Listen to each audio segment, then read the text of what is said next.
Welcome to our 8th episode of W-EPS The Beak. I'm Olivia Lindgren. And I'm Kira Widger, and we have an exciting lineup of stories to cover today. That's right, Kira. We sure do. We're starting off strong with the child development class. Indeed we are, Olivia, mostly because it's my story. Okay, cowboy. Whatever you say. What in tarnation? What's that supposed to mean? Honestly, I don't know. I just wanted to reminisce on the good old days of the Wild West. I have to tell you, Olivia, now that you say it, I'll bet Old Town Road would have been an even more popular song during that time in history. It seems we're a bit off topic. What were we talking about again? Child development. Oh, right. Kira, why don't you tell us about the child development class? A lot of young people dream about having children in the future. They are excited to start families and watch their kids grow and blossom. One thing they don't take into consideration is the knowledge necessary to raise kids. EPS offers a class that helps prepare students for future parenthood. The child development class, taught by guidance counselor Sonia Richer, covers cognitive development, physical development, and how to care for a child's basic needs. It is offered during the second semester. Richer covers a variety of important knowledge in the class. We started the class talking about child development, so the different stages of child development in newborns and infants and toddlers. And now we're talking about handling the baby and basic care. Richer says it is important for students to know and understand development for the future.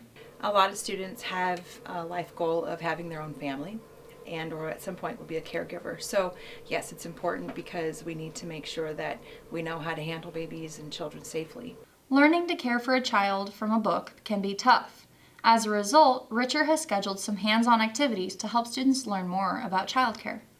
We also do some different things on Fridays. I call Fridays lab days, and we do some different things with the kindergartners and the preschoolers. One of the activities a lot of students look forward to is the simulation babies provided by ESU 8.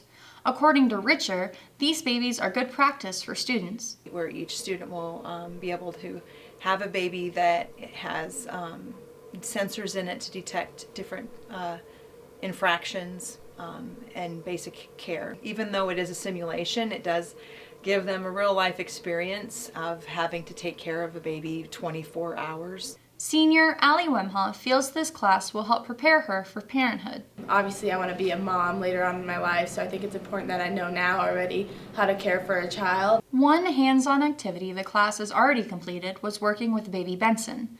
Staff member Annie Beckman brought in her 2-month-old son, Benson, so the students could get some practice with a real baby. Beckman says real-life experience is more educational. You can practice changing a diaper on a doll, but they're not going to react the same way that a 10-week-old baby is going to react. Beckman also expressed that this class can help students feel more confident when caring for children. As a mother, I feel it's important. One, some of these girls might be your babysitters, they might work in child care centers. Once again, EPS is doing its part to prepare students for the future. That was a pretty great story, if I do say so myself. It was indeed. As a matter of fact, it brings another song to mind. Baby, baby, baby, Oh, it's a great song. You know what's really great? The language of Espanol. Espanol. Spanish, Olivia. Spanish. Oh, right. I'm not the most fluent in Spanish. Maybe Grace can help me out a little. Living in a culturally diverse world, Spanish has become a vital communication tool. Here at Elgin Public Schools, students have the opportunity to take part in Spanish classes. These classes provide students the opportunity to advance their knowledge of the Spanish culture. They also learn proper grammar, reading, and speaking skills and lifestyle. We offer Spanish 1, 2, 3, and 4, and then we also have 2 junior high classes that are flex classes, so they're just a quarter each for 7th grade and 8th grade. And then I also have some elementary classes. Each class covers different aspects of the Spanish culture. Well, with the Spanish levels in high school, it's more the basic communication, comprehension, reading, speaking, culture. But with the elementary, it's more just trying to ignite an interest in it and learning some vocabulary. With the junior high classes, we read a book in each of the levels that is written by a Chicano author, and then we do more cultural things. Guidance counselor Sonia Richer feels that Spanish is an important offering at EPS. We have Spanish in the elementary, in the junior high, and in high school. And in the elementary, it's important so that we can expose kids to a different language as well as a different culture. Same thing in junior high. Mrs. Klein does a culture class, and I know they read some Spanish authors. And then in the high school, of course, we have the Spanish 1 through possibly 4, depending on how far kids can get. And that, of course, adds a lot to the well-roundedness of a student. I know colleges, some of the colleges look at making sure that students that are admitted to their college have 2 years of high school language. It has to be consistent high school language. So that's important in our curriculum. But it's also just an important piece to our curriculum and our culture, because we do have an influx of Hispanics in our area. 8th grader William Halhacker has enjoyed his time in Spanish 1. My favorite part would be doing all the cool projects with Mrs. Klein, including cooking and all the fun activities she has us do. Anna Halhacker is a senior who has participated in Spanish all 4 years of high school. Halhacker enjoys the future possibilities the class offers along with Klein. I enjoy taking the class with Ms. Klein, and I feel like when we go out in the outside world, we're going to have to know some common Spanish terms. Junior Olivia Lindgren plans to apply her Spanish knowledge to her future. What I want to go into is elementary, and so there are going to be some of those kids who don't speak English, and so you're going to have to understand them, and you have to try to get them to understand you, and try to teach them the English language, but also knowing how their language works. Spanish is an important addition to our curriculum here at EPS because it provides students the opportunity to understand the language as well as the culture. Aquel es muy bueno. Bueno. Yeah, Right? bueno. Yeah. I think I'm getting pretty good at this stuff, Kira. Me too, Olivia. Mrs. Klein sure helps. You know what also is helpful? A little knowledge of cybersecurity. Well, I would have to agree, but where did that come from? Apparently one of our computer science classes knows all about it. Why don't we have Mary tell us what the Cyber Patriots are up to this semester? Elgin Public Schools regularly tries to meet different needs for students. A few individuals from EPS who enjoy working with computers have had their wishes come true. Currently, EPS offers a Cyber Patriots program to those who enjoy coding.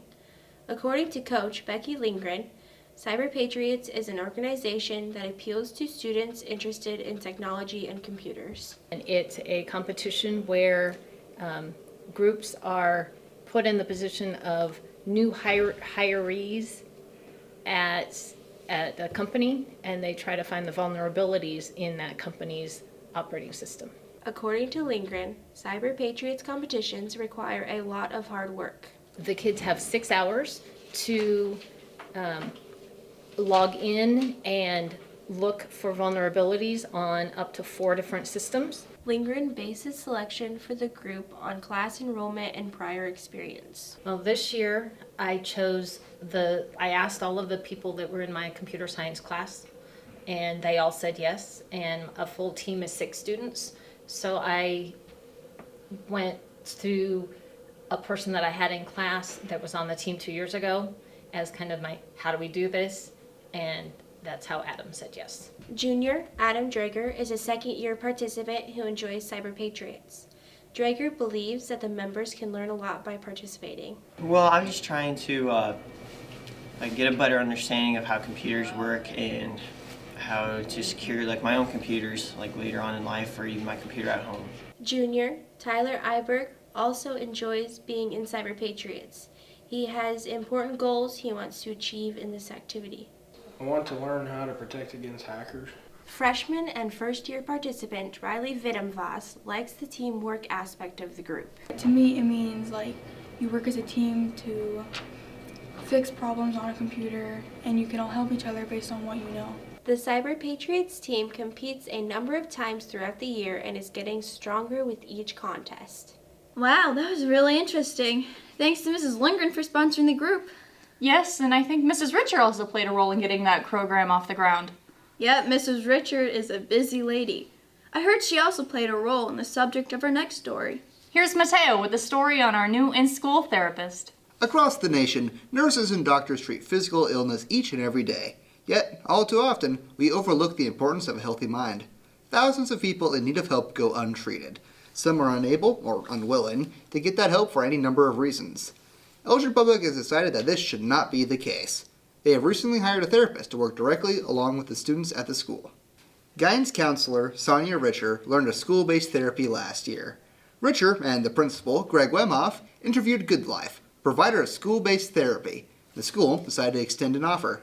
We reached out and talked to a couple of different agencies and independent counseling agencies, and interviewed, and then Mr. Wemhoff and myself really liked what Good Life could provide us, so we went with Good Life. Richard believes that this therapist will benefit the students, as she feels a trained professional is better equipped to assist individual students in certain areas. I am not a trained therapist. I am not a clinical therapist. I'm a school counselor, so I know a lot about a lot of different mental health issues, but that isn't 100% of what my job and my role is. While not directly involved, Richard does play an important part in the sessions as she schedules the visits. Angela Gattigan, the therapist, cares for not just individual mental conditions, but also addictions, along with both family and child counseling. The organization she works for, Good Life, enters as many schools as they can to assist their students. I work for Good Life Counseling, so we all collectively go into schools as needed, whoever contracts with us to come into schools. The goal is to just meet as many needs as we can in the rural area. Gattigan also believes the more schools should offer therapy sessions. Yes, it's really convenient for the students to get services right at school. While Elgin is not the first school she has worked with, Gattigan has enjoyed her time here so far. Richard hopes that as many kids as possible take advantage of this resource. I'm excited about it starting, and I know that we've got a pretty good group of kiddos that are getting taking advantage of it already. I want to make sure that people don't consider mental health taboo. That's kind of been a worry in the past. But if you're sick, if you have the flu, you have a broken arm, you go see a doctor. And if your heart hurts or your head hurts, and the connection of those two for your mental well-being, I think it's just logical that you seek someone to help you with that, and that's a therapist. And if we think about mental health that way, then I think it's good for everybody, and I hope everyone takes advantage of it. Students seeking assistance should contact Richard if they'd like to schedule an appointment. Wow, what a great opportunity for our students. It really is. She's doing some great things for our kids. What a rewarding career. Do you think she always knew she wanted to be a therapist? That's a really good question. Why do you ask? Well, a couple of our teachers weren't sure about their careers at first. Really? That's interesting. Let's let Corey tell us a little bit about those two instructors who bring some real-world experience to the halls of EPS. When you ask most adults if they knew what they wanted to be when they grew up, chances are most will say no. That is not the case for two instructors at EPS. Business teacher Eric Milner and science teacher Andrew Childers chose a career path less traveled when it comes to their current positions. Teaching is a career number 2 for both EPS faculty members. Childers, who obtained a degree in forensic science from UNL, first held a position as a facilities maintenance specialist for the Nebraska State Patrol in Norfolk. According to Childers, his decision to enter the education field wasn't too far-fetched. I regretted not going into teaching about 5 years after I graduated college, and then found out about this program. I liked science. I wanted to get the kids interested in science. The program Childers is referring to as a teacher certification program through UNK. This 3-year transitional education program allows candidates who already possess a degree to obtain teaching certification in their field of study. Childers is over halfway done with his courses, most of which he completes online. He will finish next May, but afterwards would like to take an additional 12 hours to earn his master's degree. Milner found himself in the same position as Childers. My first major was actually pharmacy, and then it only took a semester to realize I was I didn't really like the science classes, I guess, so then after that I changed to a business major, so finance degree basically, and got into the working world, and I liked working with investments and all that kind of stuff. With his bachelor's degree in business administration and an emphasis in finance, Milner landed a job at Securities America in investment brokerage. His job as a rep relations specialist was aimed at helping financial advisors better serve their clients. However, Milner wasn't completely satisfied with his career choice. I really liked the environment. I didn't like working in cubicles, and then my in-laws are both teachers, so I kind of talked to them about teaching and what they like about it, and they really said education was a good thing to get into, and it's a place you can help people, so ultimately that's why I decided to go that way.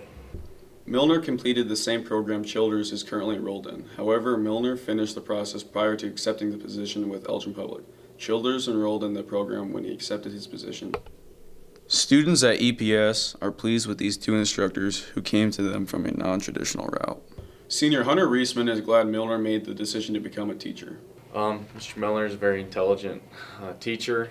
I think he interacts with the students well. Reisman sees Childers as another asset to the EPS faculty. I know that he's here to help any student who needs it. He's another intelligent teacher. When I needed help preparing for the ACT, he was there to help me. So overall, he's a very reliable person to count on. Senior Kaylee Martinson credits Childers with helping her understand science. One class with Mr. Childers, and it's really fun. It's just a one-on-one experience with him, and I learn a lot, and sometimes we talk about stuff, and he'll help me with some of my problems I have in life. Freshman Colton Wright believes that having out-of-school understanding helps students grasp the concepts. I feel like the real-world experiences help them understand kids better, because that, like for Mr. Milner, that's a job that he went into, and it's pretty relatable to what he's doing now. Reisman feels not teaching right away may help teachers experience life outside of school. Like Mr. Milner, he teaches your accounting, your personal finance, economics, business.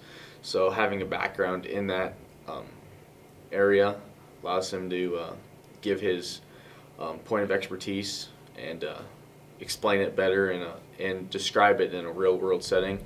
Mr. Childers having a background in forensic science, he's able to tell students how science can help people in real life.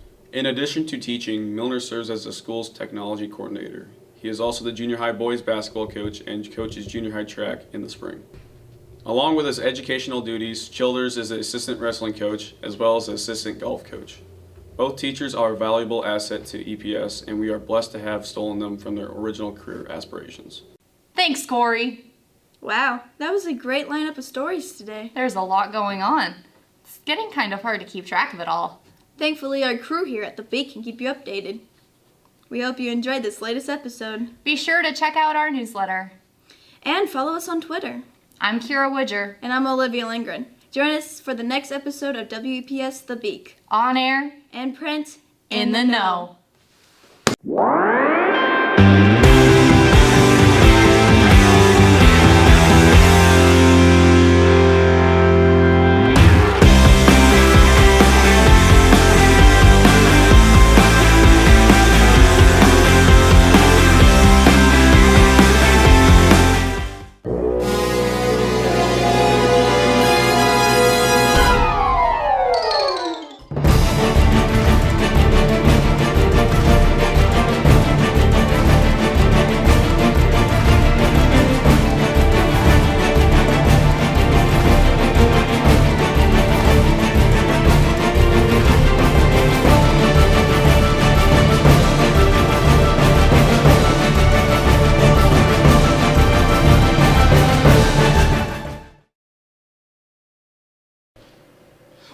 didn't you go home? Your home's right there. Don't you want to go home?